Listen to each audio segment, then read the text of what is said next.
back again. It feels like an age since the last episode, whereas in fact it is just the usual duration that has passed between instalments. Time, A predictable yet seemingly fickle mistress. A paradox in clock form, with 2 arms and that little ticky pointer thing. But enough of the philosophising, let me introduce me. I'm Ben Taylorson and I shall be your host for this episode, so welcome inside the House of Hammer. Smokey is out the back tending to his special vegetables, and Kev's in the parlour practising his karate moves. But you'll be hearing from both of them later on. Now I've got a special treat in store for you today. Who likes loud, irritating noises?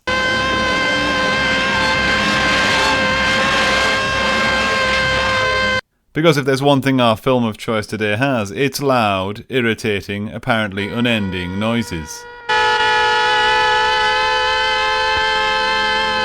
Ah, tremendous. Everyone loves those. It's like when advertisers decide the best way to promote a product to an audience is to repeat its name or slogan over and over again. Daisy, Daisy, Daisy, Daisy, Daisy, Daisy, Daisy, Daisy. Not at all irritating. Anyway, this film. Well, it's another Hammer first, and indeed a more general first. Well, second. A first second, so to speak. Because we've reached Quatermass 2! Released in 1957, directed by Val Guest, and once again starring Brian Donlevy in the title role. Professor Quatermass is back to face another would-be alien invasion, and he's just as grumpy as he was the first time. But we'll get into the plot in a minute. First, let's focus on that number 2. Words you never want to hear a doctor utter. Quatermass 2 is a sequel, and it's significant. It's far from being the first movie sequel, of course. The discussions as regards which film takes that title could go on long into the night. Many would cite Thomas Dixon Jr.'s The Fall of a Nation, released in 1916, as the follow-up to D.W. Griffith's The Birth of a Nation, which was released in 1915, as the first true sequel. We'll not go into the subject matter of these films, but sticking with our sequel discussion, some would argue that a true sequel needs to include some continuation of the first installment's narrative or characters. Here, The Fall of a Nation is set in a different time and doesn't feature any of the same characters as its predecessor, so some disqualify it on those grounds. I don't necessarily agree or disagree with that logic, but as The Fall of a Nation is a lost film, it's almost a moot point. And speaking of pointless discussions, if we include short silent films from the early 20th century in the conversation, around 75 to 80% of these are estimated to have been lost over the years, so it's likely that sequel films could have existed well before the ones that we do know about. The truth is, each person's definition of a sequel determines which known or existing film classifies as the first true sequel. If your own logic would decree that it's the first film to have a number 2 in the title and thus indicate it's a follow-up, then Quatermass 2 would take the crown. It is, in fact, the first cinematic number 2. Don't put that on the poster. It seems weird that it had taken so long for filmmakers to use a numerical indicator of succession in the title. In our delve into the Hammer archives thus far, we've already had 3 Dick Bartons, 2 Life with the Lions, and 2 PC-49s. And in the wider cinematic world, sequels were abundant. As mentioned a couple of episodes ago, by now Universal had already churned out 7 sequels to the original Frankenstein movie. One reason for filmmakers not using a number in the title so as to indicate that it's a follow-up would of course be the worry that cinemagoers might have not seen part 1, so they'd assume they might not be able to follow it. Or that it wasn't regarded as a continuation of the original story, even if it had the same characters. Take the first 20 James Bond movies as an example. Quatermass 2 seems a bit of an odd fit as a title, telling you nothing about the plot. I suppose such was the gravitas of the name, recognised as both a well-established character in the UK and the titular hero from the first film, which had proved universally popular. But in other territories, this film was released either with the title or subtitle Enemy from Space, which I think adds a touch of context. Particularly as, to the uninitiated, Quatermass sounds like industrial animal feed or engine oil or something. Now, I was going to finish this little segment by going through what was the first film to have a third part as indicated with a 3 in the title and keep going through 4, 5 and 6, but that has proved impossibly hard, so I haven't done it. I have, however, tried to work out what was the first part 3 of a film with a 3 in the title to indicate such, and as far as I can tell, it's Friday the 13th Part 3, released in August 1982. It narrowly beat Halloween Part 3, Season of the Witch, released in October 1982. More about that later. And, which anyone who has seen it will know, may not fit that definition of a true sequel. Which brings us back to where we started, but also to the end. Another of those time paradoxes I talked about.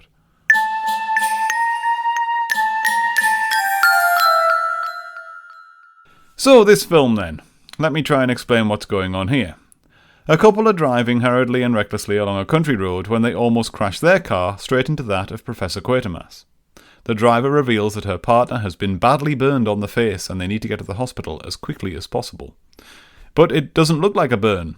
It looks like a parasitic alien has melted into his face and assumed control of his central nervous system. But they don't work that out quite yet. Back at the lab, Quatermass reveals his big moon colonization project has had its funding withdrawn, and his prized rocket might actually just be a big nuclear bomb. Also, there's a load of meteors falling in one particular area about 90 miles north, around a village known as Winnerton Flats. Quatermass takes Marsh, his assistant, to investigate. Winnerton Flats is in fact gone, replaced by some sort of huge industrial complex eerily similar to Quatermass's planned moon colony. When Marsh takes a close look at one of the falling meteors, a parasitic alien melts into his face and assumes control of his central nervous system. But they don't work that out quite yet. Sinister soldiers then arrive, they take Marsh to an unknown location and see Quatermass off the property. He rushes straight to a nearby village, but finds that the locals won't speak about the goings-on at the weird factory thing, saying it's top secret. Keen to know what's really going on, Quatermass then speaks to his friend, Police Inspector Lomax, who manages to arrange for Quatermass to join MP Vinnie Broadhead on an official trip to the mysterious buildings which now occupy what was Winnerton Flats.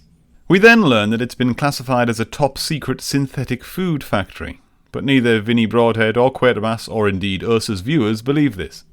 When, during the visit, Vinnie Broadhead dramatically dies owing to being sluiced in boiling alien filth, Quatermass's suspicions are only increased. Despite dozens of guards firing millions of bullets at him, he flees the site and seeks help in uncovering what is clearly some sort of conspiracy. Joined by Police Inspector Lomax and investigative reporter Jimmy Hall, Quatermass returns to the plant to find out the truth. What is going on? Who's running it? Why do all the factory workers move and act like zombies? Is it because parasitic aliens have popped out of meteors, melted into their faces, and assumed control of their central nervous systems, all controlled by a mysterious mother meteor now lurking in Earth's shadow? It might be, you know. And, more importantly, just what is inside the 3 giant metal domes on site? I'll give you a clue. They're big, they're bad, and they rhyme with flibbly. Inside those domes are creatures from outside this Earth. Ah, you're mad. I've seen them. Thousands of tiny creatures that can join together and expand into things 100 feet high. And each one can infect a human being. Like the dead Sheila? Yes, and those wretched creatures you call zombies. Take a look at them, you'll find the mark. As you may have deduced from the synopsis thus far, the mysterious industrial complex mentioned on numerous occasions plays a big part in the movie. And here to tell you a bit more about the actual location used for this purpose is Smokey.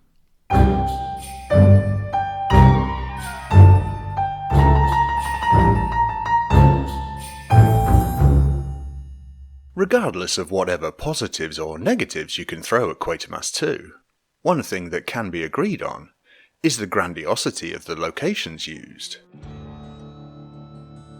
Not only do we get actual footage of several lorries ferrying the dastardly and nasty sciencey equipment through Trafalgar Square.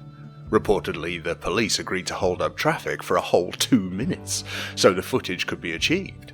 We also see the foyer of the House of Lords for our introduction to MP Vincent Broadhead. And we definitely know he's Vincent Broadhead, because Vincent Broadhead likes to remind us he's called Vincent Broadhead. A lot. Vincent Broadhead. Also, throw in at the time the newly constructed Hemel Hempstead, doubling for the fictional town of Winnerton Flats, but also South Downs near Brighton for the climax of the film, where, again reportedly, the wind machines used for the explosion-induced hurricane were so powerful that they took Brian Donlevy's toupee clean off his bonds. But surely the most imposing location has to be the oil refinery at Shell Haven in Stamford-le-Hope in Essex. It truly is an imposing structure, and a marvellous addition to what is unquestionably the backbone of a sci-fi conspiracy movie. While watching Quatermass 2, these scenes transported me back to the 90s, and to the Channel 4 show Games Master. But maybe that's just me. One for the kids there. Despite the vast size of the oil refinery, Val Guest, the returning director of the first Quatermass film, was pleasantly surprised to learn that a relatively small number of people actually worked there. It really couldn't have been planned much better. The need for most of the shots to appear as if the place was deserted, this only helped Guest's cause. What surprised him even further was the relaxed demeanour of the plant's management, who seemed rather blasé about the plan to have a massive gunfight next to so many flammable objects. Say what you will about the shootout at the oil refinery, my mute button did get a bit of a hammering, but it didn't half look good. As is sometimes the case with these segments, we get an idea, and then hope that you can mine some wonderful info. Personally, I really wished that this was going to lead to a huge list of other productions that had been filmed there. Alas, Quatermass 2 seems to be the only film made on the premises. You've got to give it some credit though, it has been around for a while. Not just as the oil refinery we see in the movie, that came around in around 1912. But it was a port back in the 1850s, and then an explosives factory site in the 1890s. The Shell refinery itself closed in 1999, although some of the reactors seen on screen were shipped to Cologne in Germany, and are still being used today. As recently as 2006, the site was purchased, with the view of turning it into a major deep-water port, known as London Gateway. Development of the site is apparently still being done now. And, according to sources, contractors may have discovered some remnants of a radioactive space wibbly. No, they didn't.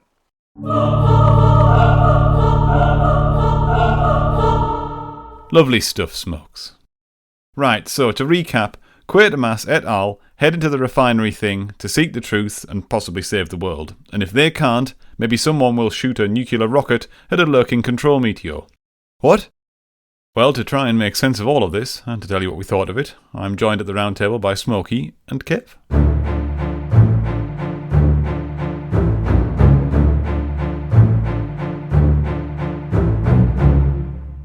In the aftermath of the Quatermass experiment, we see him brought back down to Earth with a bump when he's had his plans curtailed by Whitehall.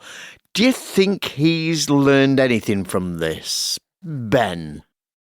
I don't know whether that's necessarily... That's one way of looking at it, but because he's always been quite headstrong, hasn't he, from what we know about him, and he's determined to push on. What amuses me, though, in the opening sort of scene is that he's furious, right? He comes back, he's furious because the funding has been cut for his moon-based project.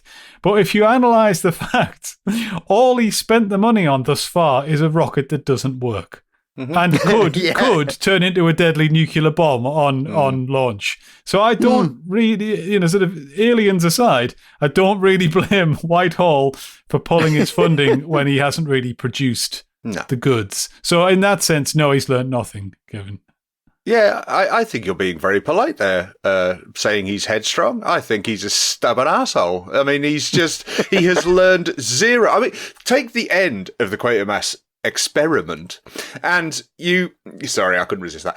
And what does he say? He's just going, where are you going, Quatermass? What are you doing? He's just going, I'm going to do it again. He learned nothing then. He comes straight back. He's learned nothing now. And in fact, he's learned even less because not only does he know that the rocket that doesn't work, not only does it not work, but it's also a several megaton nuclear device that he is very flippantly going to release into the atmosphere. And he just goes, I don't know if this is going to work, but he's going to do it anyway. Oh, what's the worst that could happen? No. What's the worst that can happen? Yeah. So, no, he's learnt nothing, and I think he's gotten worse. Because he doesn't stop shouting at people, and he doesn't listen to people, and yeah, no, he's even worse. He has got even worse because now he can't even seem to be able to build a rocket. Whereas in the last one, at least, he got a rocket out there and got it back remotely. So, yeah, on that. But Quatermass himself and how Don Levy's playing him at the beginning, yeah, I think it's great because he has got that continuity. But then you start to see him, I don't know. He kind of mellows a bit when Marsh. Is it Marsh? When he gets like attacked by a stone. Alien stone. Oh, well. An alien stone, yeah, from space. When he gets a face full of alien gas, that he seems to soften a bit there, and he actually starts to come through a little bit more human. And this is probably why you don't see him with many people that are sort of softening him. Like in the previous installment, we saw him with Jack Warner, who in this has been replaced for some reason that I can only think is because Jack Warner is now a star and will cost Hammer way too much. But because he's not got that, I don't think he's actually as bad as he was in the first one. I think he's got more of a legitimate reason to be spiky in this one. I think he's an easier watch in this one because he's uncovered this conspiracy and he's struggling to get people to believe him. So you can kind of get on board with his kind of irate shouting. But one thing that did irritate me the whole way through was there are several scenarios. If you just tell them who he was, then a lot of the problems he creates are of his own creation because he doesn't explain, I'm a government scientist or whatever he is, an affiliate government scientist. I've been working on a project. Look, this looks exactly like my moon project. Something's going weird here. Say all that, and villagers down at the weird village hall might actually listen to what he's saying as opposed to, trying to run him out of town. Yeah, true. I mean, they have to get... Is it Lomax that has to stand in and get on the stage and say... Get out, lads. We're about to get bombed by alien boulders. Yeah. So it's the copper. Yeah. The thing that really annoys me, and obviously it's the script and it can't be helped, but not only, I'm agreeing with what you said, Ben, not only would it have helped for him to have explained just who he was, but also it would have really helped if he'd let anyone finish a sentence. The amount of times he just talks over. So anyway, as we were saying... I knew that was coming, that's why I paused. Do you see the professionalism? But no, the amount of times he does it just got so annoyed with that, especially in that opening scene, where he just doesn't care. That is really annoying. Yeah. I just want to say, though, that Don Levy, for me, is massively miscast. I just don't think he's Quatermass for me. He's not. See, I buy him more in this one, just for the reasons that I said, for the situation. I agree that opening scene, he's very, very annoying. But the rest of it, you can get away with being the way he is, even if he isn't. You don't warm to him as a character particularly. But the reason is because the supporting cast are much more likeable as well. Brand, Marsh, and Lomax, they're three really solid supporting characters. Granted, we don't really see much of Marsh and Jimmy Hall. And Jimmy, of course, Sir James. Vinnie Broadhead as well. Yeah, he gets a good shout. Yeah, Vinnie Broadhead. who loves to say his own name quite a lot, which is kind of weird. Well, if you've got a name like Vinnie Broadhead, you'd be like, Vinnie Broadhead. Yeah, I guess so. Yeah. MP. Yeah. But I see what you're saying, Ben, but I just can't warm to Don Levy in this part. I can't. I didn't in the first one, and I don't in this one either. I agree with you, a bit more sympathetic with him, and he is a little more easier to take, but I just can't get on. I think all I mean is that my enjoyment of the plot didn't hinge as much on liking him. I think that's basically because I don't like him any more than I did in the first one. It just didn't seem to bother me quite as much. Fair enough. I mean, from an acting point of view, I suppose that's quite a good feat. He's actually come back on and he's basically picked up where he's left off and got the character bang to rights exactly how he left him in the last film, which is consistency. Good. I mean, I'll give him credit for that. Yeah, that's fair dues. There's something odd about Quatermass as a character anyway. He's supposed to be this man that's against the establishment, and yet his three... if you like, his three wise men are Lomax, who's a copper, then you've got Broadhead, who's an MP, and then you've got Jimmy, who's the reporter. So you've got the press, Parliament, and the police, and they are the establishment. The three Ps. That's what it is. Yes. Yeah, well, I mean, does it really matter, though? I mean... You know, as you say, maybe he's an anti-establishment kind of person, but he actually has to rely on them. As you said right at the beginning, that, they've taken his funding away, but he needs it. I mean, he even says right at the beginning, he says, right, I'm going to go back to school and persuade them. And he knows that he needs their help, but he just doesn't want to admit it. Maybe that's why he's so annoyed all the time. Well, See, I mean, he doesn't really have any choice. I mean, what's he going to do? Run a leaflet campaign? Print his own newsletter? You know, he's got to use the Fourth Estate and his other options. could do a Kickstarter. Could do, yeah. Crowdfund. Aliens are taking over the world. Will you chip in? Indiegogo for the rocket. Free pin badge. The sum total of our achievement up to now. One rocket. Crewless. Untried. Because we daren't try it. We're not sure of that, Not Graham. sure of that. That nuclear motor is as faulty as... We're not sure of that. Listen, Quatermass, give them that story, but don't try it on me. We know that as soon as that thing left the Earth, we'd be stoking up an atomic bomb. We could send it up without a crew, by remote control. If you did, you'd never dare bring it back to Earth. I intend to correct that fault. I'm going to send it up there and bring it back, not once, but 100 times. You better go get some sleep. I'm going down to the rocket base. Right, moving on then. Unlike quite a few previous Hammers, I personally feel that there's no fat in this script at all. Do you think there are any scenes that you think we could do without? I don't think there are any scenes we can do without, but there are a couple of them that are a touch elongated. The useless guards I know it's a cliche to talk about, guards with machine guns that can't hit anything, but these lads take it to the nth degree. And some of the gunfights where no one gets hit with a bullet go on for ages, using the same 3 sound effects as well, I must add. I did find those reasonably sort of not irritating, but I just thought, all right, lads, we get the picture. Yeah, you're trying to shoot him and he's running away. Including one of my favourite bits of running away happens. If for those of you who'd like to go and enjoy this, it's at 1 hour, 4 minutes and 20 seconds, where there's some people running from gunfire and they skip over the bullets, and it's absolutely brilliant.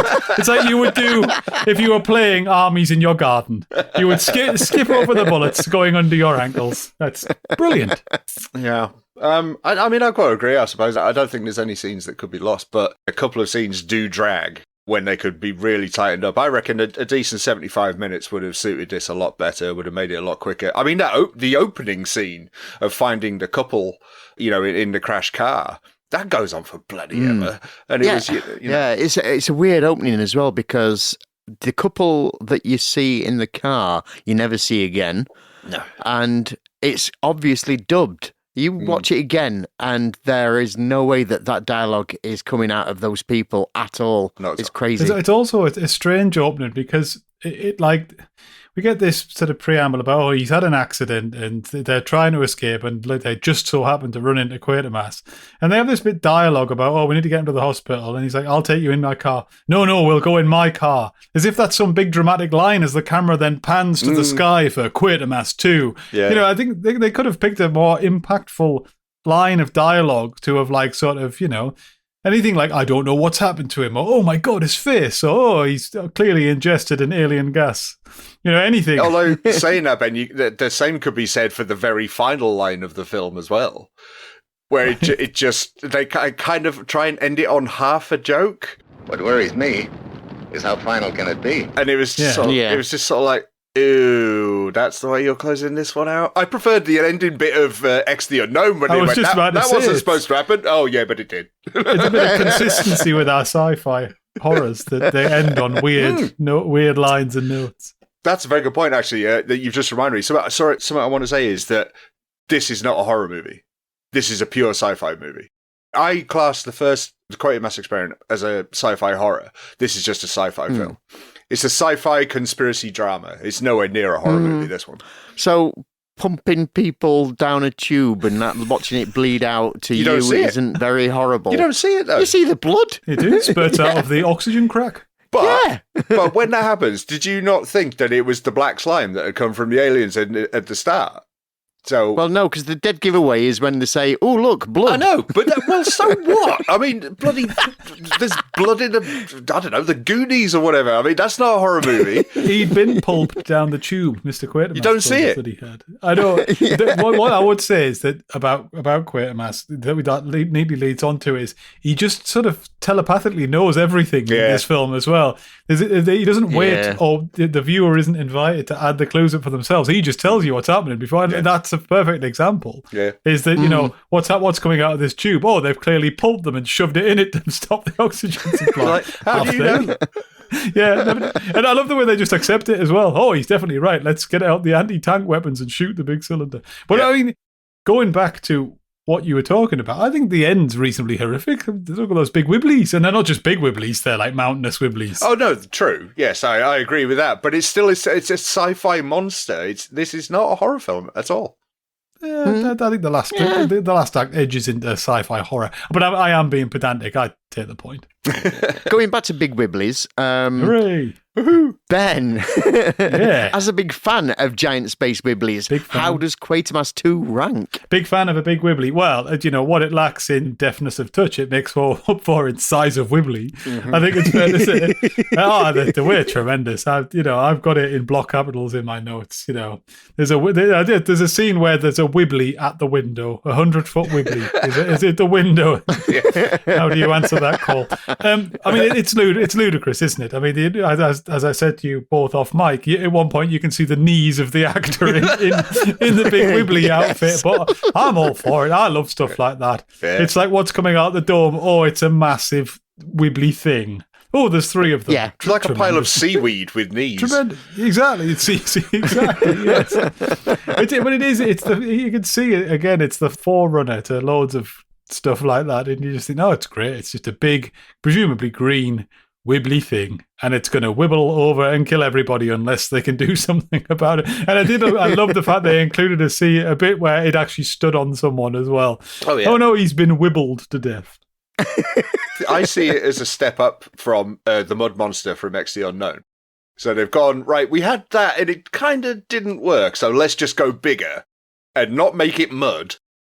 And, you know, make it a little bit something else. And they changed the consistency. And they got it right on this one. They took a look at the wardrobe wibbly in Quatermass 1 and thought, wouldn't it be fun if it was 100 foot high? And everyone went, yes, it would. Let's write that down. One thing I particularly enjoyed, for a last word on the wibblies, is that when they meet their demise at the very end, when their control asteroid is blown up, I like the fact that they unleash some kind of, like, wibbly winter, like a nuclear winter, but wibbly winter, spraying off ammonia and whatever else all around, and everyone has to duck like it's, you know, one of those films from the 1980s where you're trying to cower and you lean to shelter and you're all going to come out with radiation poisoning afterwards.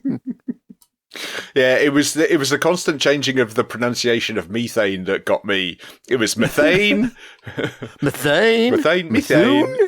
And it was just like, do you want to pick one and stick with it? I was expecting it to be anytime soon. But well, you did say the 3 wise men, so true, yeah. But like you said, you've got that massive cloud of ammonia, and you think about it, that's going to just smell like pee. Mm-hmm. You're going to have a massive wind that smells like pee and strong enough to blow your hair off. It's like a day out at the Jorvik Viking Centre. Yeah, I think if it's going to destroy the 3 big wibblies, I think you could stand a whiff of piss for every now and again, just to get rid of them. Everyone gets a free perm.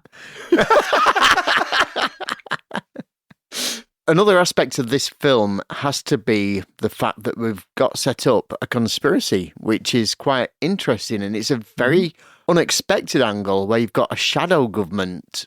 Obviously, they're puppets of the invaders, but then you've got this whole conspiracy thing going on where we get to see Sid James as well, getting in on the fact, and he's trying to actually get the word out, if you like, because it's a lot worse than we expected. And we can see where some of the funding's actually going now. It's actually going to Hemel Hempstead, which is quite a surprise, and double-decker buses. I mean, that was my favourite aspect of the film, was this whole conspiracy of the sort of the hidden village, and, you know, and, oh, we don't have police around here, and then if you sort of talk to people outside, they don't know anything and all this. But I really like that. That whole conspiracy part is really good, and you get sort of flashes of something like sort of Day of the Triffids or something like that, and it's of a society that is sort of cocooned away from the rest of civilization.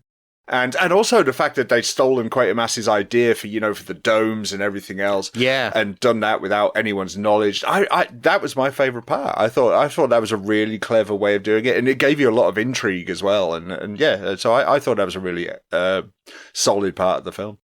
I mean, there were lots. I did a segment for when we talked about Quatermass, about sort of parasitic aliens and sort of body horror in the sense of aliens taking over people. Yeah, what I mean, that and this sort of kind of conspiracy side of it go hand in hand. So things like the Body Snatchers or the Puppet Masters, all of those films or original stories that the films are based on were written around this time. So that was very much a thematic thing. The other thing that it reminded me of, and I can't let this discussion go without talking about, is at times it really reminded me of Halloween 3 Season of the Witch as well. Yeah, that's a perfect example. Yeah, because there was a couple of lines particularly early on about how the factory will have a medical centre, they all look after people there, and we don't ask questions about what goes on, and and even Don Levy reminded me of Tom Atkins a bit, both physically and in his shouty acting style.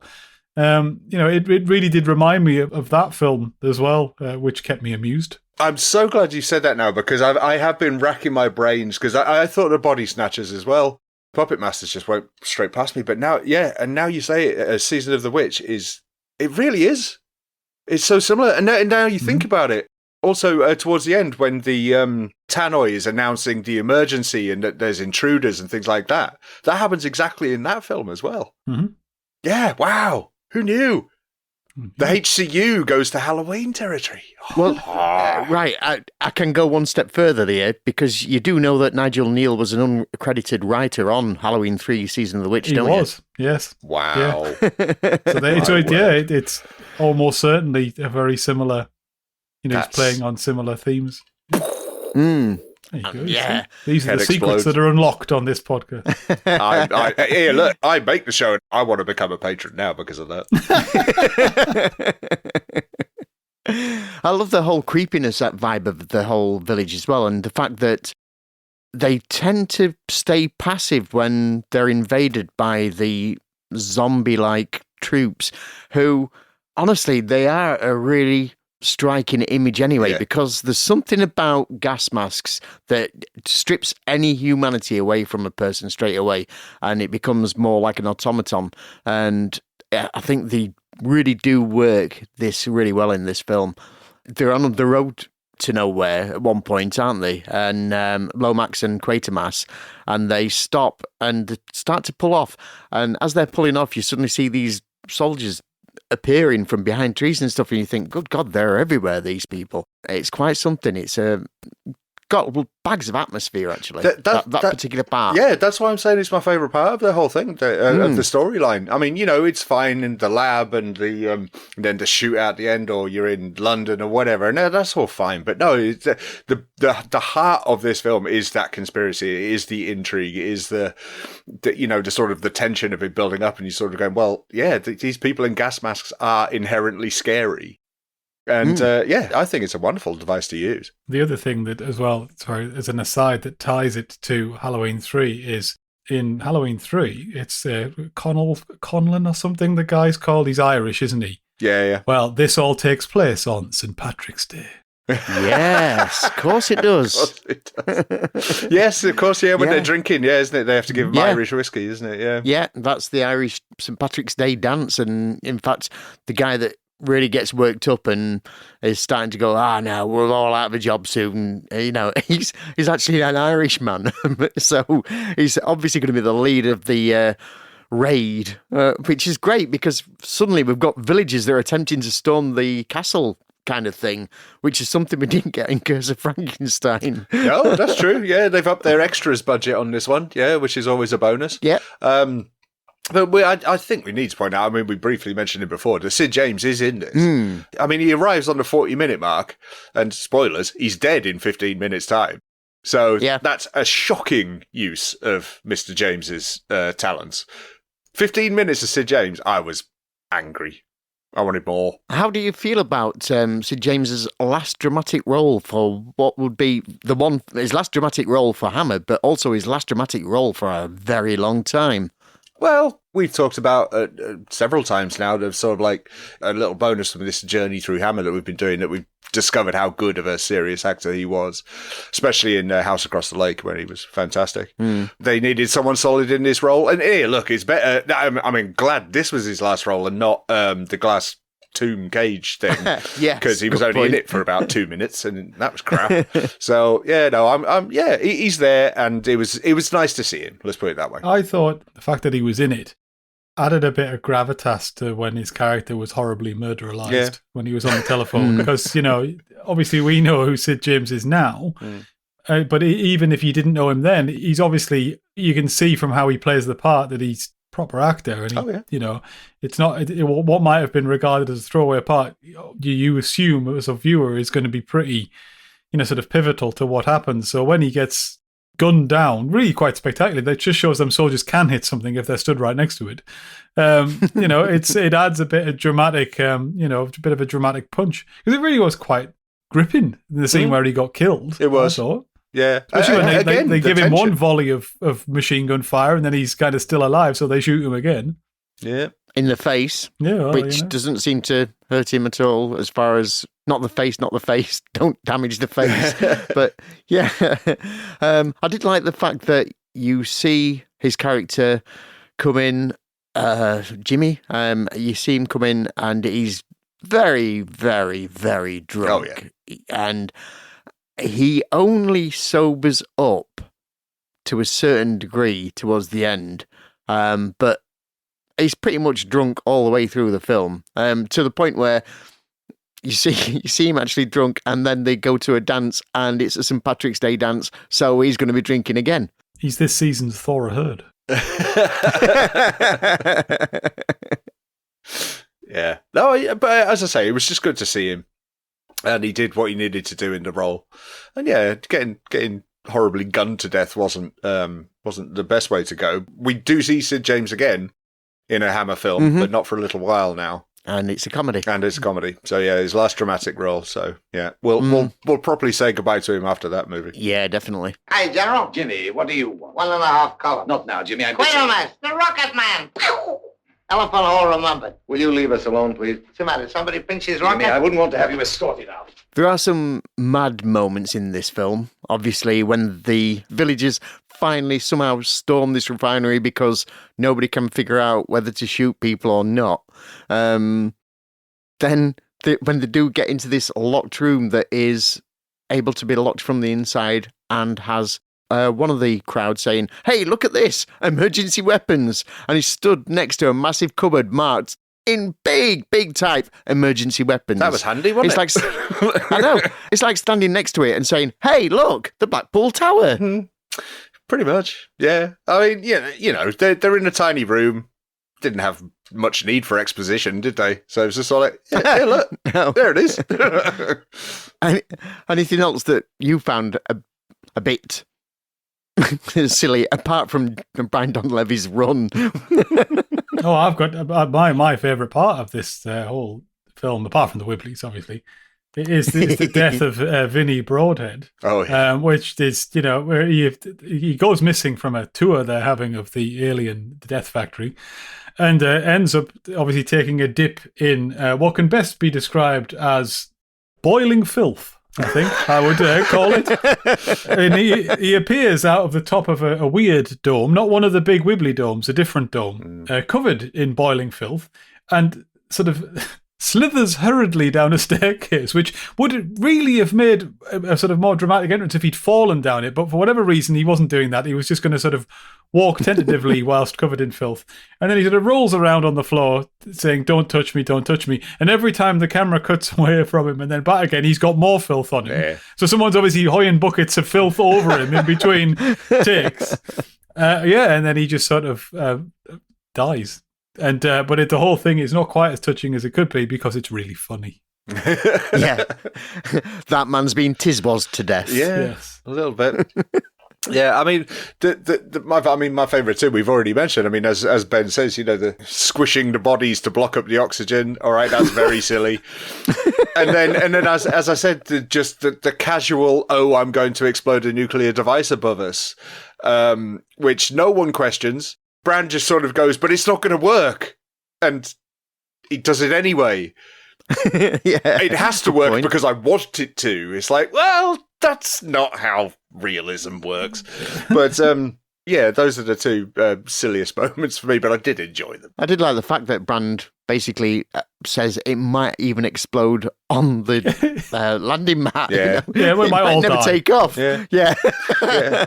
Oh, could we point that out, actually? The Brand... Is it Brand who gets shot in the control room? Yeah. I'll say, no, it is, isn't it? I've got to say, because obviously we just said we saw Sid James getting gunned down and there's nothing, right? There's just gunshots and he falls over. But Brand getting shot, he is covered in bullet wounds when he hits the ground. That really surprised me that they did that.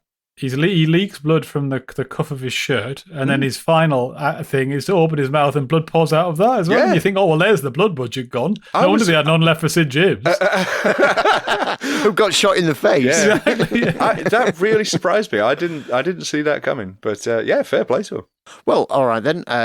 Going on from there, let's move on to your ratings and anything else you want to mention. And I'm going to throw you a question out as well.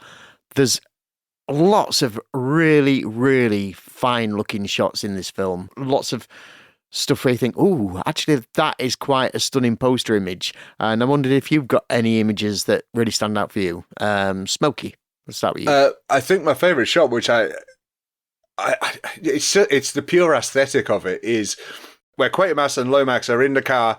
They see one of the soldiers, with the gas mask on, and they hit him with the car. Oh, yeah. And when they get out and they look around and they just look at a field, and there's so many people with gas masks and torches, and it was just a really creepy thing of just these people just appearing. It's like they were driving down this road and they weren't there before, and then suddenly one of their own has been hurt, and it's like, oh, there they all are. And it's a beautiful shot with the light coming across the field and whatnot. And yeah, it convinced. I mean, that was the moment where Lomax was really properly convinced. It was sort of like, oh God, I've got to get back to London. So Yeah. It was it reminded me of like a zombie film when you see Exactly. Well, they call them zombies, the creeping don't they? So threat. Yeah, exactly. Yeah. Yeah, the creeping yeah. unknown. I do like the fact as well that once he's mown over the zombie, obviously it's not squished out any body parts. No. Well, not enough for him to actually worry about swapping clothes with it. Because yet again, we've got another clothes swap where it just happens to be the right size. So Uncle Bernard can go around looking through portholes. That's a great shot too. Oh, it is, isn't it? Yeah. Yeah, that shot where, yeah. Do you think they bothered to put Don Levy's clothes on the corpse, or did they just leave him with his like bum crack hanging out by the side of the road? Well, yeah, the zombies come along and go, oh, look, Quatermass is dead on the floor. Those are his clothes. The car knocked him out of his clothes. Look around, they must be somewhere. How fast was he going? Find his pants in a tree. What about you, Ben? Any favourite shots in particular? I like the shot. It's really close to the beginning where we first go to the sort of the Quatermass laboratory, and in the background you've got the rocket. Looking magnificent, like Thunderbird 1 shining in the moonlight, and it's a nice tie-in with the the first film, and saying, oh, remember he's the Rocket Man, remember? If you hadn't remembered that, I know the rocket becomes important later, but I thought it was a really nice visual thing, given that the first film opens obviously with the rocket coming to Earth. I thought it was a really nice, a really subtle way of reintroducing that motif. Yeah, it's the same design rocket as well, isn't it? It is. Was it the same design rocket as in Spaceways as well? But the one in Spaceways is about 3 different rockets, isn't it? It just changes from scene to scene. True. I just wasn't sure. It just it looked like it sort of resembled it a little bit, but probably not the same. Long and pointy. Well, I'm just wanting more HCU stuff. So I'm kind of obsessed now. How about you, Kev? For me, my favourite shot. Honestly, I could flip a coin, but I think for me it has to be when he's pointed through the porthole and seen all the goo, and he turns around and he realises he's been rumbled, and you've just got everybody. You've got a crowd of people just staring at him through gas masks. So you've not even got their eyes, but you know that he's being clocked, and he's got really uncomfortable in here, lads. Yeah, that's excellent. Yeah, that is fantastic. Really nice piece of tension as well. Agreed. So, Smokey, what about your score for Quatermass 2? I was a little bit worried about it. The first time I watched it, I really didn't enjoy this. But as we've said often, the second watch helped this, and it, I enjoyed it a hell of a lot more the second time around. As I say, I've really enjoyed the tension of the conspiracy side of it. I think that's great. As I say, I was a little let down that it wasn't more of a horror film. I really thought that would help it to ramp it up and make it a bit more scary. As I say, the Quatermass Experiment is definitely a sci-fi horror, but this is just a sci-fi conspiracy drama. But that's not too bad. It's far too long. The 85 minutes is ridiculous. Yeah, take this down to at least 75, and that would be a lot better. 15 minutes of Sid James is not enough. That bugged me. And I can't get on with Brian Donlevy. But as I say, great supporting cast. The giant wibblies are great. Can't fault a giant wibbly. And and so it's not great, but I did enjoy it. So I'm going to give it a 7 out of 10. So basically you're saying that it's too long because there's just not enough Sid James. If there was another 10 minutes of Sid What in it, 85 minutes would have been fine. Yeah. That's the hill I'm dying on. What about yourself, Ben?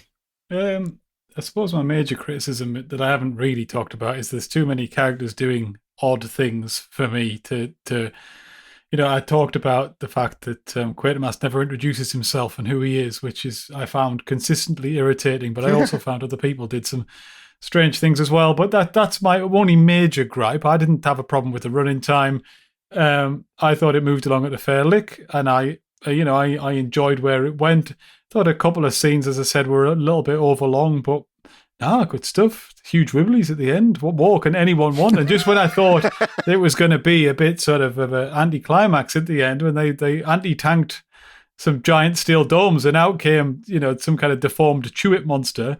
This is great. I just thought, well, my only gripe, I suppose, is that they didn't get to rampage a bit more before the control asteroid was detonated with the weird nuclear rocket. But that sentence alone gets it a 7. So there we are, 7 out of 10 for me. Well, I think for me, it has to be the one thing that I find a real gripe is the treatment of the few women that are in this film.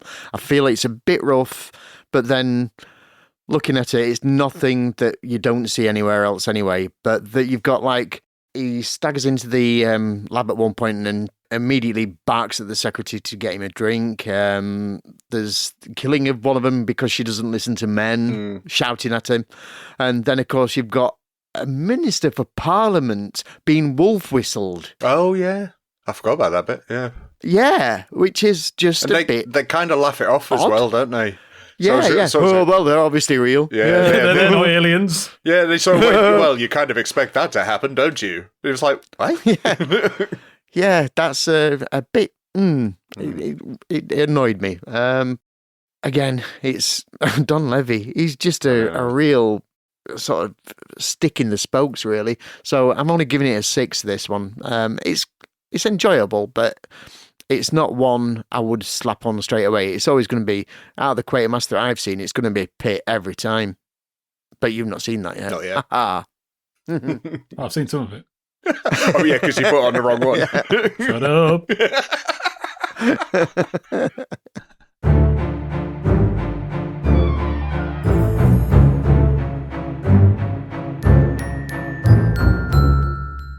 There you have it. Another alien apocalypse averted.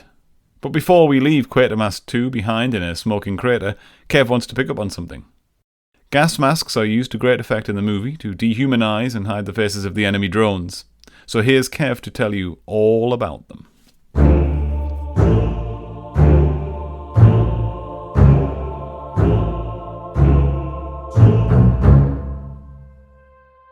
The big question I've taken away from Quatermass 2 is what makes gas masks so unnerving.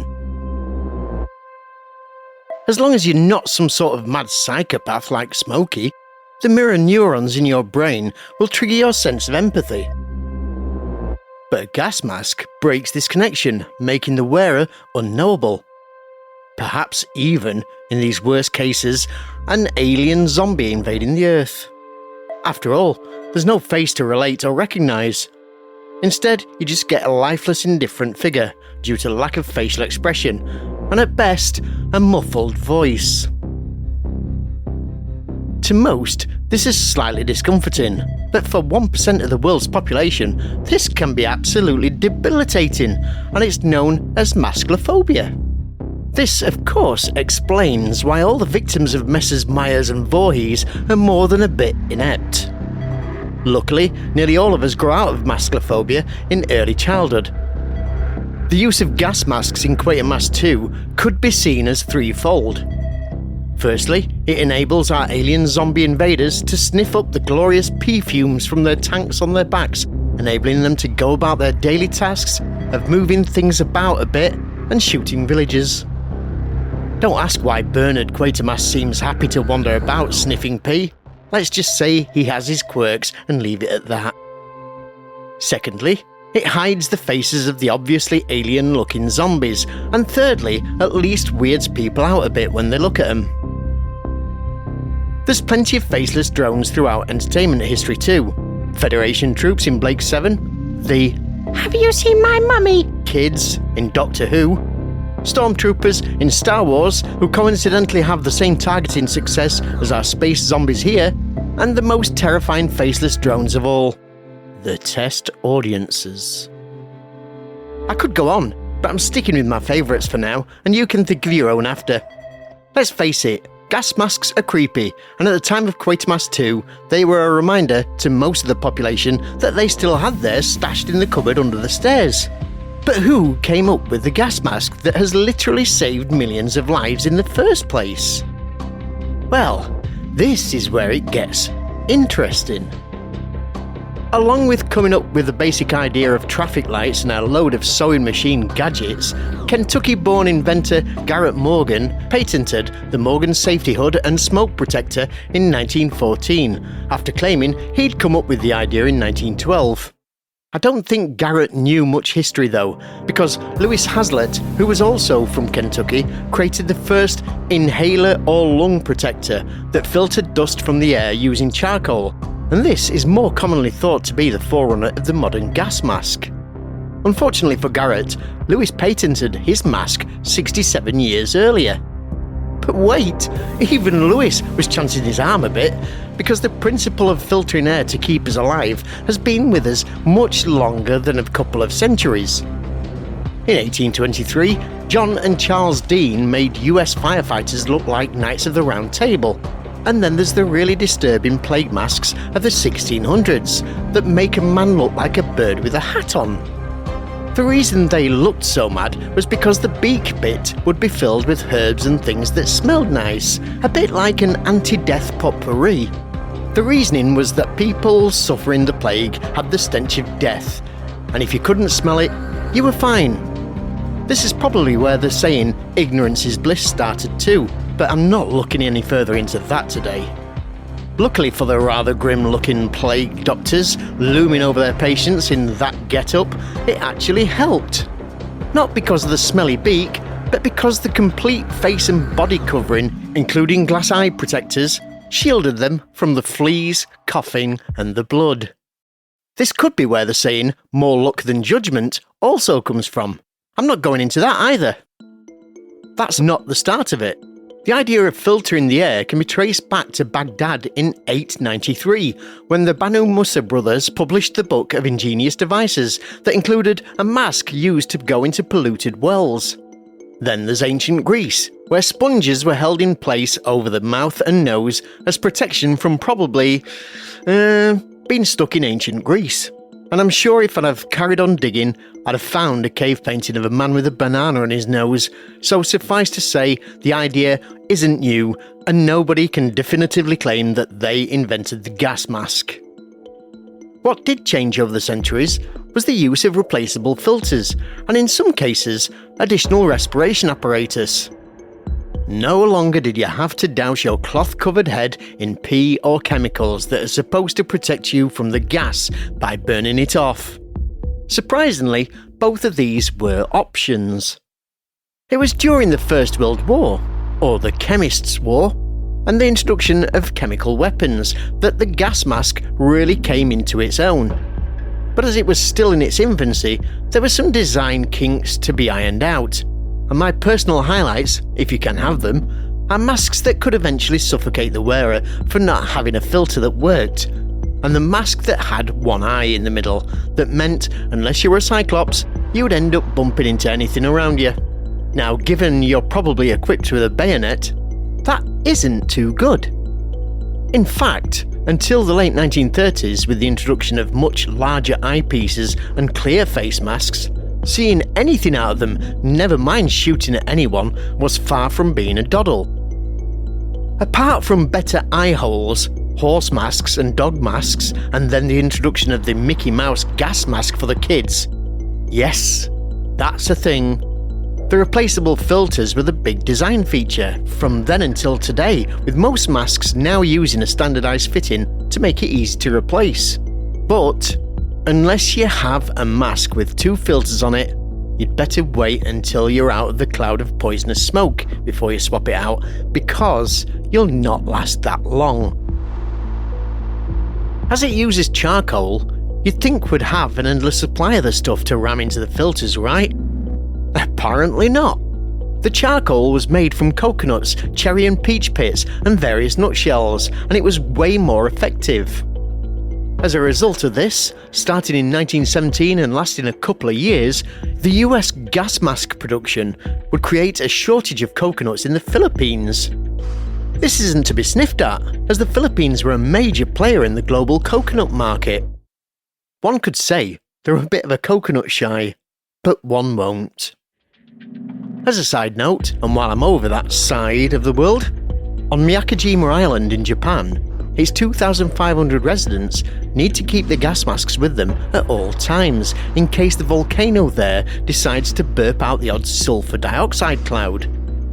Puts ancient Greece to shame, doesn't it? Now, before I bring this to an end, amongst the thousands of designs, I had to try and find out what the masks were that I found so off-putting. The British S10 became the Federation's go-to gear in Blake 7, and the simple civilian duty mask from 1942 crops up in Doctor Who. The Stormtrooper's headgear design is apparently based on a samurai helmet, but I don't trust George Lucas as far as I could throw him after The Phantom Menace. And all this goes to prove that it's still a thing all these years later, so when alien zombies invade the Earth, they do right using gas masks as a disguise. I'm just glad they don't use those Mickey Mouse ones.